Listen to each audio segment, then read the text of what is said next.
बेटियों को खत्म होने से कैसे बचाएंगे। और बेटियां जो समाज का चिराग होती हैं, किसी ने कहा कि घर पैसे से बना लोगे, और दोबारा करते हैं, मकान से बोलना, एक मकान को दौलत से बनाया जा सकता है, लेकिन एक घर बनाने के लिए उसके लिए बहू और बेटी चाहिए। लेकिन कहाँ से लाओगे? जब आप केवल दौलत ढूंढोगे तो बेटियां खत्म हो जाएंगी, और दहेज के लोभी इन बेटियों को जिंदा दफन करने पर मजबूर कर रहे हैं। कुछ मायके में बैठी हैं तो कुछ पिता के घर हैं, और कोई कहीं है कोई कहीं है, लेकिन दर्द सबका एक ही है। चाहे वो वायसा हो, चाहे रस जैन हो, सब बेचैन हैं कि दहेज के लोभी एक बार बेटियों को फिर खाने पर उतारू हो गए हैं। देव मेरा नाम है, भारत टीवी आप देख रहे हैं। दहेज को कैसे ख़त्म करें, ये सब हम लोग बातें कर लेते हैं, लेकिन शादी करने से पहले अपनी लाली की और अपनी बेटी की, अपनी लाडली की एक बार इस वीडियो को ज़रूर देखें। हमारे साथ एक आलिम होंगे, एक मौलाना होंगे, थोड़ी सी बातचीत के लिए चलते हैं उनके पास। जी बहुत बहुत स्वागत है आपका। शुक्रिया जनाब देव साहब। किस तरीके से देखते हैं बेटियां ख़त्म हो रही हैं, दहेज बढ़ रहा है?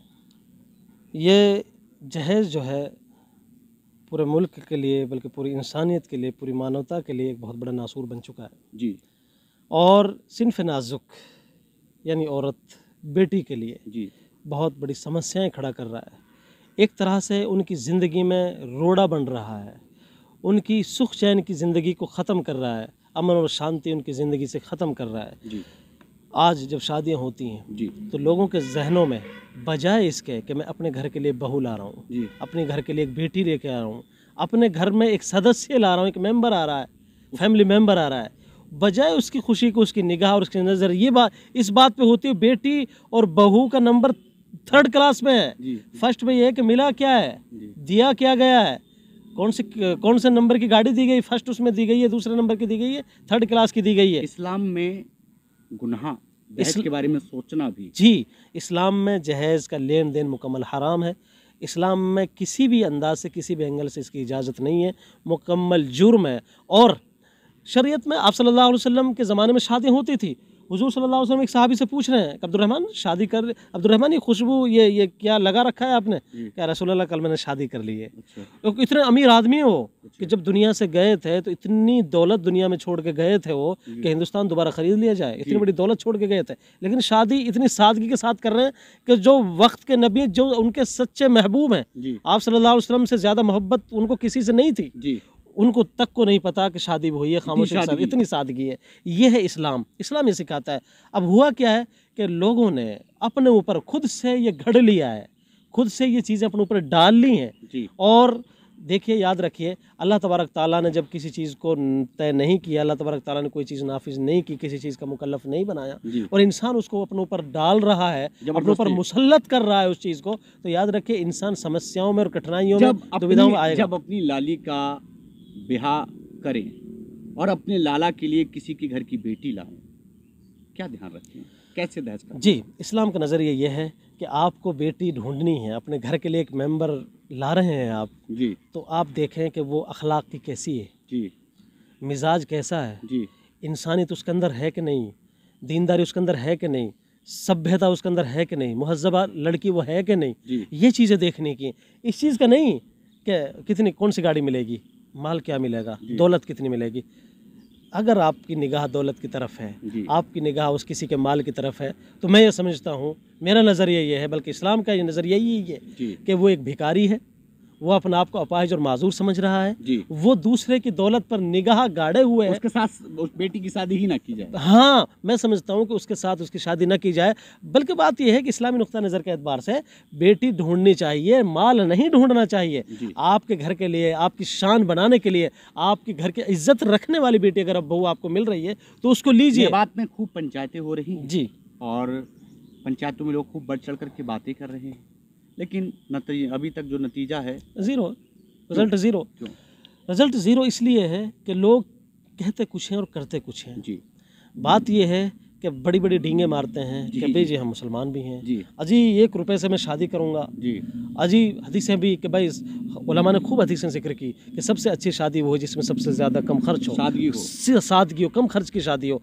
अब जो लोग हैं कि ये रुक क्यों नहीं रहा, जो आपका बहुत कांटे का जो सवाल है वो यही है कि जो लोग, जिन लोगों से समाज में फ़र्क पड़ता है, जी जो लोग समाज में असर रखते हैं, जिनको लोग आइडियल समझते हैं, ठोंडा या उलामा, जी जिम्मेदारान कौम जी या बाहैसियत लोग, जी तो वो एक नमूना पेश करें कि देखो मैं करोड़ ले सकता था, करोड़ दे सकता था, ना मैंने लिया ना मैंने दिया।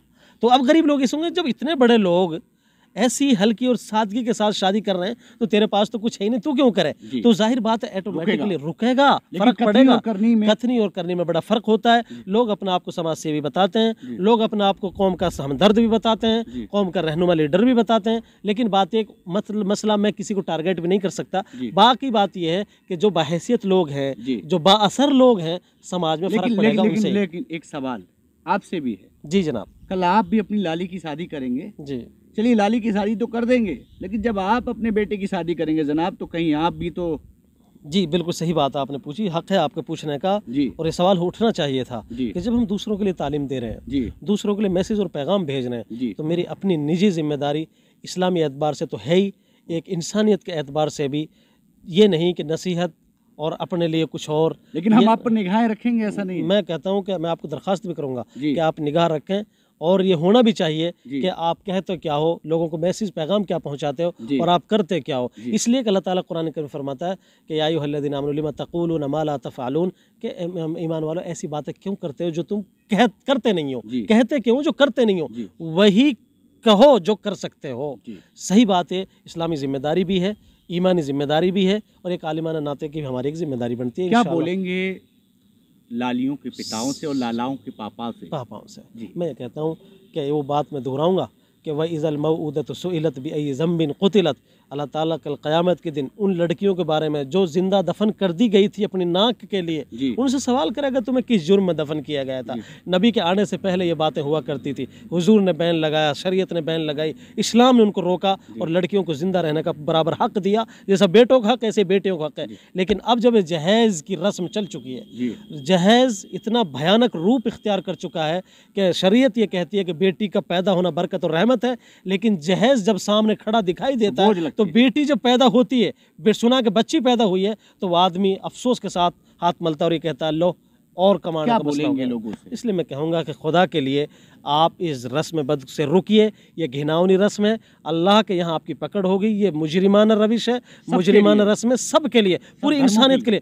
सारे धर्म इससे परेशान हैं, सारे धर्म प्रताड़ित हैं, सबके सामने समस्याएं हैं। हिंदुओं के घरों में, मुसलमानों के घरों में, सब में यही हाल हो रहा है, सब में यही हाहाकार मचा हुआ है। जहाँ देखो कोई खुदकुशी कर रहा है, किसी की तलाक पड़ रही है, कोई अपने घर पे बैठी है, कोई बिन ब्याही बैठी है, कोई ब्याह के बाद बैठी है। ये बड़ी समस्याएं, बड़े मसले हैं, बड़ा रोना आता है, बड़ा दुख है ये। इसलिए हम समाज से हाथ जोड़ के गुजारिश करेंगे कि जनाब आली, जो आप मुअज़्ज़ज़ हज़रात हैं, या जिस तरीके से आप समाज से इस जुड़े हैं, समाज से इस बुरी गंदगी चीज़ को आप साफ़ कर सकते हैं, तो आप आगे आइए, साफ़ कीजिए, आपको बहुत बड़ा सवाब भी मिलेगा। एक सुन्नत जब मर जाती है, मुर्दा हो जाती है, उसको ज़िंदा करने का बड़ा सवाब, 100 शहीदों के बराबर सवाब मिलता है। आप सामने आएँ, आगे आएँ और इस रस्म बद का खात्मा करें समाज से।